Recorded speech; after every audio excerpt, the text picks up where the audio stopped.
continue. I know it's been almost a month since we learned. I had this Sefer and I kept planning on learning it with everybody. I'm running out of batteries, so we can only learn a little bit, but I actually went and bought another copy of the Sefer because I couldn't find it. That's how dedicated I am to want to try to learn this Sefer together with everyone. So we're on the bottom of page Yud Beis. I'll take her. We're page 12 in the Mayana D'Malka. Levatel sichlei v'datel Hashem. That one should cancel his own intelligence and his knowledge in front of the Lord. Excuse me. So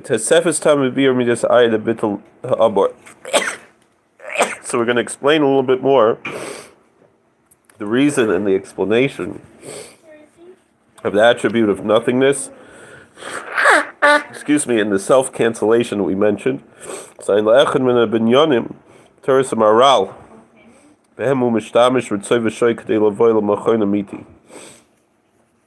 to look at one of the spiritual edifices that in the teachings of the Maharal, my holy ancestor, the Maharal of Prague, who explained what we see in the book of Ezekiel. It says the angels, when they ran and returned, went back and forth. So through this we can come to understanding this truly.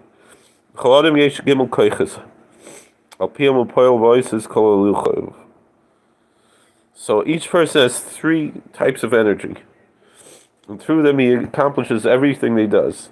Rishon koicha gufani. The first is the bodily energy.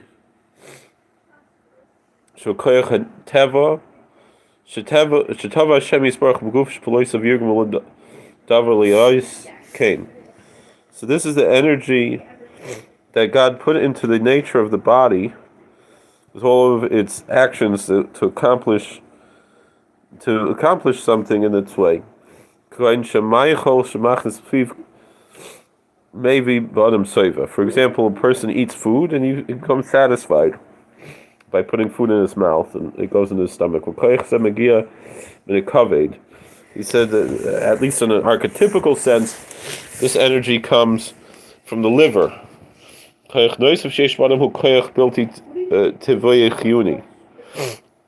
But then a person also has a supernatural strength.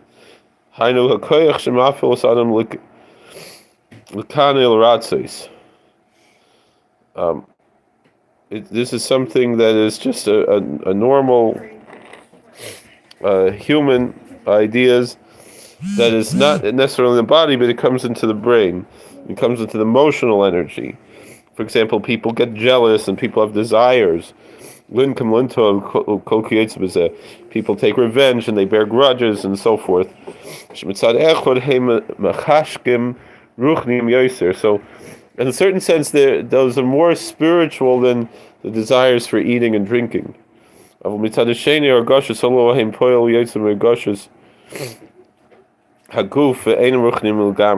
However, still there's something selfish about it. It comes from the body and they're not really spiritual. So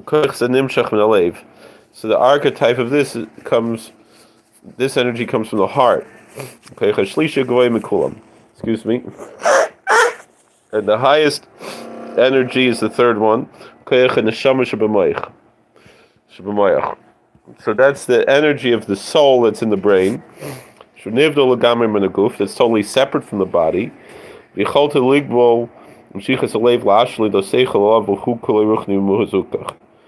And it has a possibility to conquer the heart. It comes from the brain, and to conquer the power of intelligence can conquer it, and that's totally spiritual and pure. But above all of this is the attribute of nothingness. Even if you get to this point where you have to do something, I'm sorry to hear that.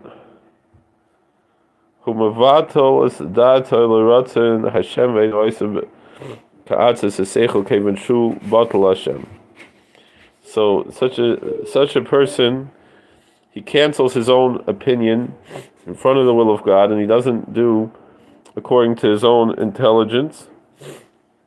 He cancels everything in front of God. He nullifies his own intelligence in front of God.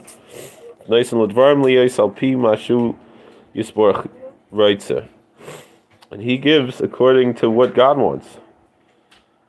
So Tanya in the Gersa Kodesh, chapter 25 says, Al Masha V'tzina B'David HaMelech Shebe'es Nusasei Eis Shimi Ben Ger Kol Kol Nemretzes.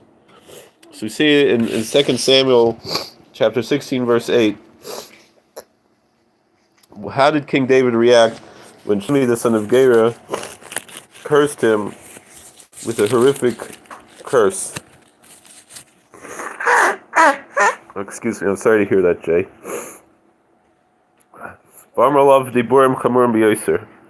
He said very harsh things.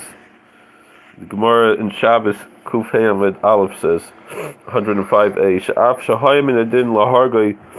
Even though David was supposed to kill Shimi, hi Havoc. Even though David should have killed Shimi, Vadav and his servants. Excuse me, I'm sorry. My allergies are bothering me.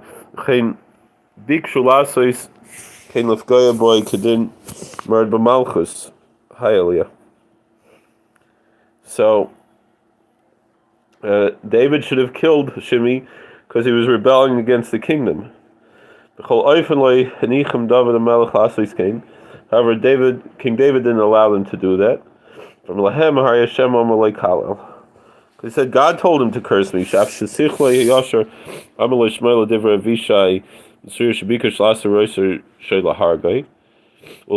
Even though common sense would have said, listen to Avishai ben Surya, who said to decapitate Shimi, to kill him. Verse 9,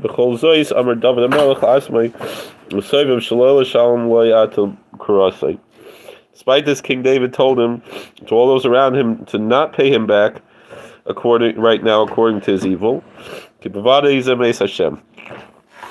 that's certainly from God. Because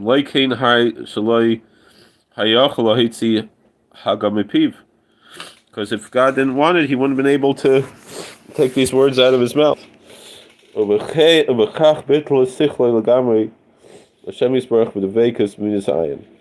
That's how King David,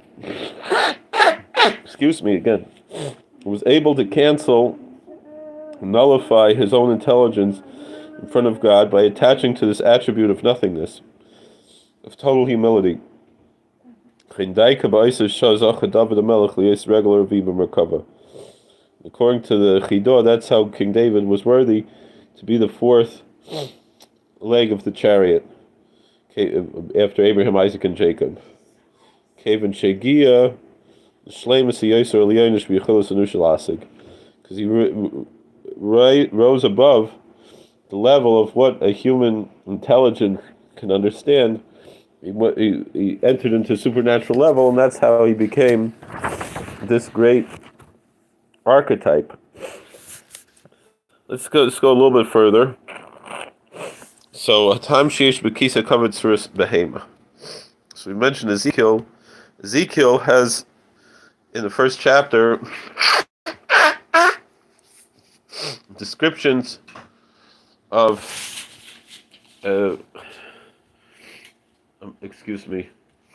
how there's the pictures of animals on the divine throne. Okay, so when it comes to this level of nothing, bittul kol atzmi shloman shmai behava.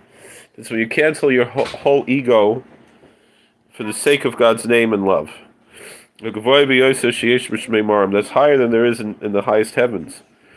Yunach medua kisakavit shalmaila hayachakuk surshal shur. We know in Ezekiel that on the supernal throne there's a picture of an ox. There's also a face of a human. An ox represents the archetype of totally canceling oneself in front of his master, right? An ox just goes to work and doesn't, doesn't care. Doesn't care if he's blowing his nose. What he does, what he's got to do, right?